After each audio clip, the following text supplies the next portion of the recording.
Hey girl, hey, welcome back to the Your Pretty Pennies YouTube channel. I'm Tara Jones-Williamson, financial success coach and lifestyle designer. And today we are in the midst of the Feminine Dating series. This is a series that has been highly requested, that came right after the Beautiful Wedding on a Budget series. So make sure you hit that description box and grab the link for the playlist so you can watch the 10 videos for the Wedding on a Budget series, and also the highlight video from me and my husband's winter wedding video from back in February. Yep, we got married in February of 2020. We were dating for courting for about 9 months, and he proposed to me with the ring of that I desired, and then we got married in 6 months and only spent $5,500 on what would be like about a $10,000-$15,000 wedding. So if you are interested in that, make sure you watch that after this video. All right, sis, we are in the midst of the Feminine Dating series. Like I said, this is not the first video, so if you have missed any of them, make sure you go back and watch the other ones and subscribe if you have not. And whether you are new or returning, make sure you subscribe. Make sure you share this with at least one other woman, all right? Today's topic is how to be feminine be feminine and remain feminine around a man, and basically how to, kind of put away that masculine energy, those masculine tendencies to the side while you're on a date and being around a man, all right? This is something that I had to learn because, like I said in the previous videos, yes, I'm a daddy's girl. I'm used to guys and men being generous to me and everything else, but however, I have a very strong, and my mom, I love her to death, but she's very strong, very self-sufficient, very independent, can be very masculine and bossy, even though, she was married to my dad and everything, but she has a lot of tendencies that I picked up from her as well. So I have a lot of tendencies from my dad and a lot from my mom. And so I have to learn how to put those things down and only use them when they serve me. That is the goal of this video, is to realize, that the Lord has given us masculine energy and feminine energy. Every man has a little bit of feminine energy and a lot of masculine energy. Every woman has a lot of feminine energy and a little bit of masculine energy. And that we need that masculine energy to, get things done, to get things moving, to lead, to boss up, to, secure the bag, to do all these other things, to advise, to counsel, to coach like I'm doing now, to teach. All of these things are in the masculine energy.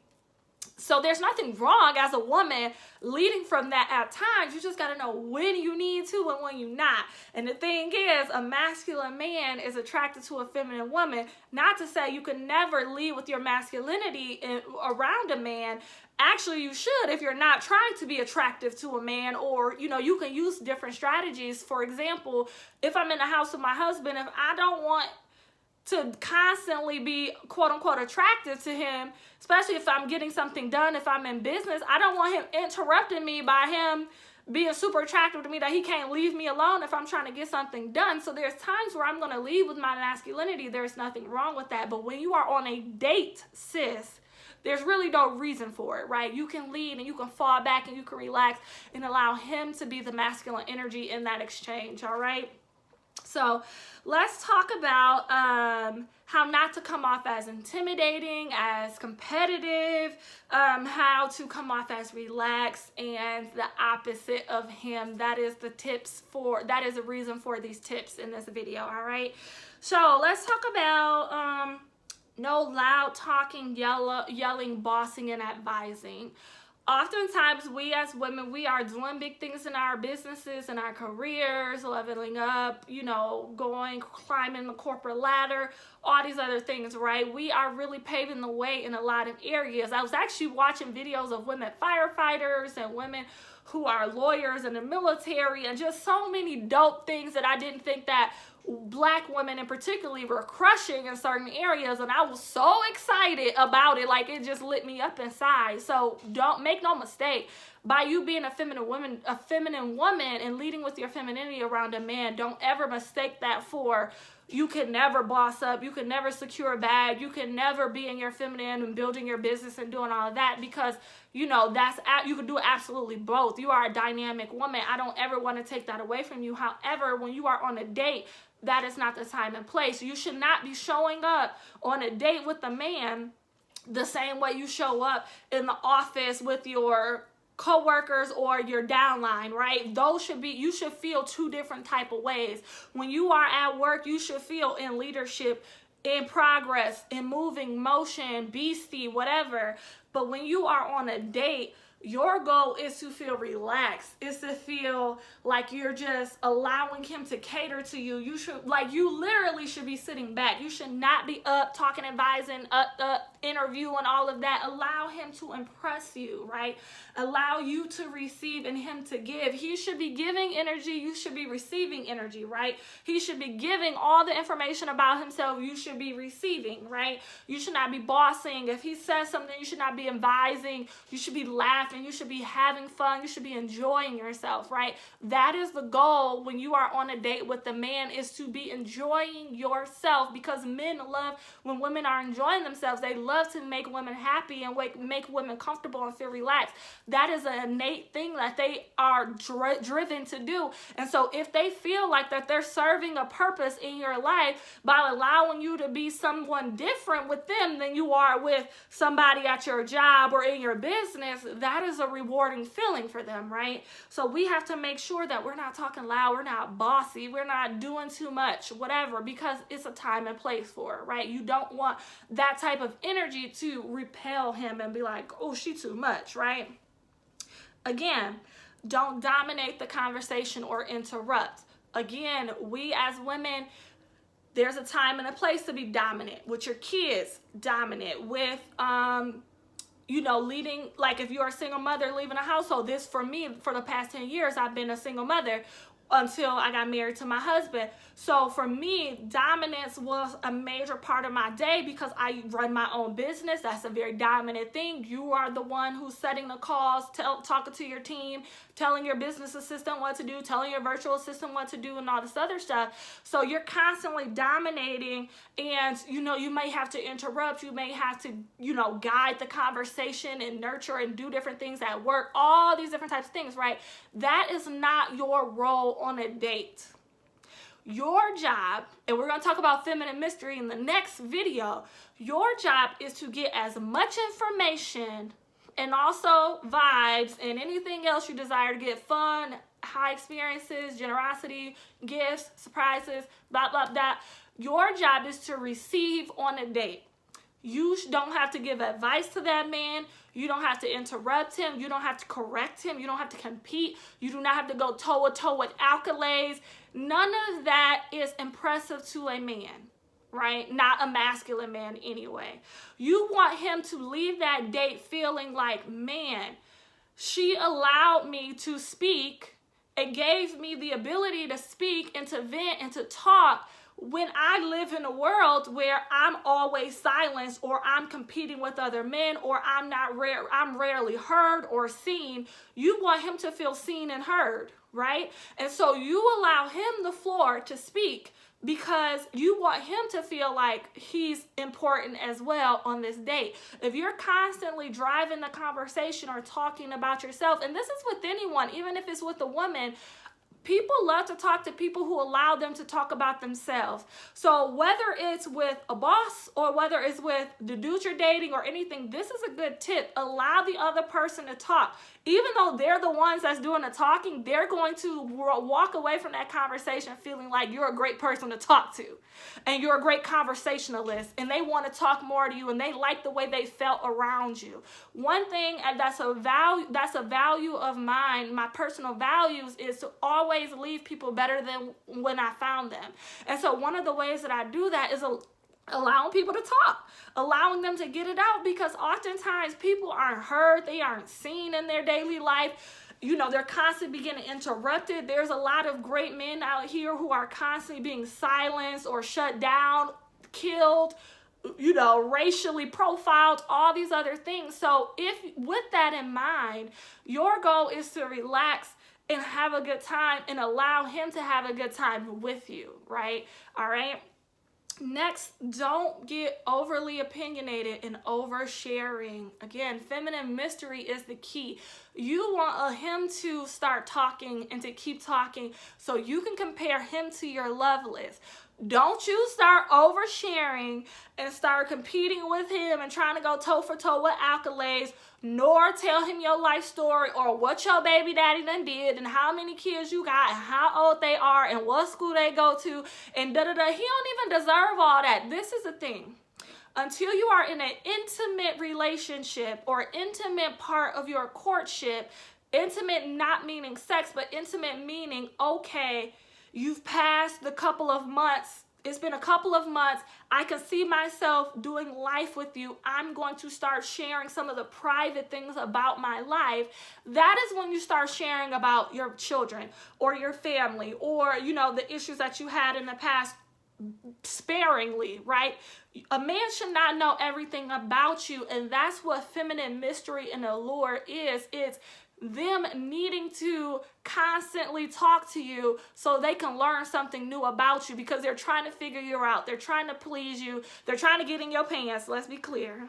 Even the best of them, they're like, that's their end result. Like, if they marry you or not, like, that's the end result. Whether they're godly or not, that's the end result. They all have that desire.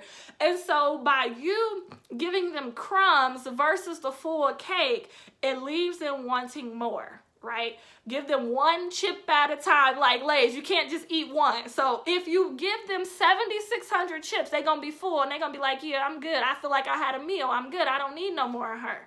Or I've figured her out. It's no longer a challenge. You want to give one crumb at a time. And when you conversate, turn the tables. So for example, if they say, how many kids do you have? Or do you have any kids? And you say, yes, I have children. How many do you have? Or do you have children? And if he says yes, oh, how many do you have? Blah, blah, blah. Oh, what's their names? Make him keep talking about him. You told him you had kids, but you ain't say where they go to school at, how old they are, or how many baby daddies you got, you know, what side of town you live on, what park they go to, what's their favorite colors. Because, you know, we as women and as moms, we can brag about our kids. Listen, sis, we can't. That ain't the time and the place for a date, right? That is stuff you share with your girlfriends, right? Oversharing, save it for your homegirls, right? So just spit it back on him. Oh, you have kids? How many? What's their names? What do they like? Oh, that's so exciting. How are their relationship with their mom? So, because remember, you got your love list created. So you're comparing him to your love list to say, okay, what type of father is he? How is his relationship with his child's mother? How does he speak about her? How does he speak about his own mother? Like all these different things you're trying to figure out by letting him talk, right? If you keep oversharing and leading the conversation, how do you know about him to know whether or not this is your husband sitting in front of you based on your love list? You don't, so you got to let them talk, right? All right. Next thing is to soften up your voice, especially if you have a deeper voice. Soften up your voice. Before you go on a date or while you're on a date, constantly take deep breaths to relax, to sit back. This is a very good indicator for me because I can really be how I am right now. I can be emotionally talkative. I can get excited very easy. I'm high energy. And so sometimes that can be off-putting. So I have to remember, sit back, enjoy myself. Don't try to lead. Don't try to overtalk. Don't try to overshare. Enjoy the moment. Practice mindfulness. Fall back, right? And so I constantly take deep breaths. I soften up my voice when I talk. I'm not talking like I'm coaching. This is my coaching voice. I'm not talking to him like I'm coaching and I'm telling him what to do. No, I'm softening up my voice. I'm asking him about his day, how things was going. I missed him today. Ooh, your shirt looks nice. Oh, tell me more about your kids. Does your mom live in town? See, that's a totally different voice than this one, right? So soften up your voice. Be mindful of your voice, all right? This is another huge thing. Slow down when you're on a date. Slow down and allow him to open your door. Slow down, allow him to help you take off your coat and to pull your chair out. Especially when you're dealing with high quality men, they will do that already. My husband, when we were courting, he already opens my door. When we met at the restaurant, when we valeted and I had to get my car, he opened my car door before he opened his. and then he closed it for me. When we got to the restaurant, before then, he took off my coat because it was in winter. Took off my coat, he pulled my chair out. But if you are walking fast, rushing, hurrying up, and you pulling your own chair out, right? And you taking off your coat before he get a chance to pull your coat, or you get to the door first and you reaching for it versus just sitting there waiting, falling back, sitting there waiting, and allowing him to pull the door open first, that is you non-verbally stating your standards. I expect a man to be a gentleman on this date, and I leave room for him to do so. But if you rush it and walk into the door and y'all get to the door first and you reach for the handle, he gotta be like, all right, sis, you got it. You got it, right? So fall back, slow down, and allow him to be a man. Feminine clothing. Again, men like women who are opposite of them. Leave the blazers for the office. Leave the trousers for the office. Put on something flowy, cute, dresses, skirts, things men can't wear. Anything a man can't wear, a masculine man would not wear, that's what you need to wear. The colors that he doesn't wear or can't wear, that's the colors you need to be wearing, right? That's how you keep it feminine, girly, colorful over black and white. Again, if your go-to is neutrals, put a little bit of color in with your neutrals, right? Guys love feminine clothing, love colorful clothing, love vibrant women, love flowy, love silk and satin and lace and all these other things. They love skirts, they love dresses, they love anything that they can't wear. Heels, flats, all of it. Be cute, girl. And then the last thing, be vulnerable. Now, when I say be vulnerable, this is it. Keep in mind that this does not mean be emotionally led or not be in charge of your emotions. Although men know that we are emotional creatures, it is very off-putting to men for women to be overly emotional. You become a burden. Heck, you become a burden to other women, including your girlfriends, if you're overly emotional. We don't even want to pick up the phone for our overly emotional friends, let alone a guy, right? And so you need to be strategic with your emotions, and you need to choose, not allow your emotions to lead. Choose what you will be vulnerable with and what you won't be. Because, and we'll talk about this in another video, maybe not. There's a thing called being a damsel in distress. It gives a man a job to do. Men love to complete tasks. They love to be the hero, the savior. They love to be the one to do something for a woman, right? And so you have to create scenarios to where they can win, right? And you got to be strategic. So that will require a level of vulnerability. So for you, you have to decide what you are willing to be vulnerable with to a guy. And I would say give one vulnerable moment a date, just so he can either comfort you or give you advice on something or problem solve for you or something, just so he feel like he had a task to do and he's needed. Men need to feel needed. If they feel like they're not needed, they're going to go somewhere else and fulfill that void. Fill that void of being needed. They're going to find another person, thing, job description, whatever they fill their void with. They're going to find a way to feel needed and get that fulfilled somewhere else, right? Not to say they're going to cheat. That ain't what I'm saying. But they always need to feel needed. And so you, out of strategy, not out of over emotionalness, find a way to be vulnerable. Decide now, before you even get on the date, dating is a strategy, what you're going to be vulnerable with.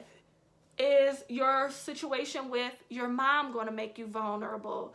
If you're, how much you love the Lord and what he's brought you through, is that going to be your vulnerable moment? Like, you can decide what makes you vulnerable without being overly sharing and also without being overly emotional. Be vulnerable. Allow him to save you or advise you out of something, right? All right, sis, those are the tips that I have for you today. Let me know in the comments if they were helpful and if you're going to implement any. Thank you so much for joining me again on the Feminine Dating series. I look forward to seeing you in the next video. Let me know in the comments what were your biggest takeaways, and also share this with someone and subscribe if you have not. Also, check the description box for all the links that you need to click in order to get the most out of this series. And I'll talk to you later. Bye.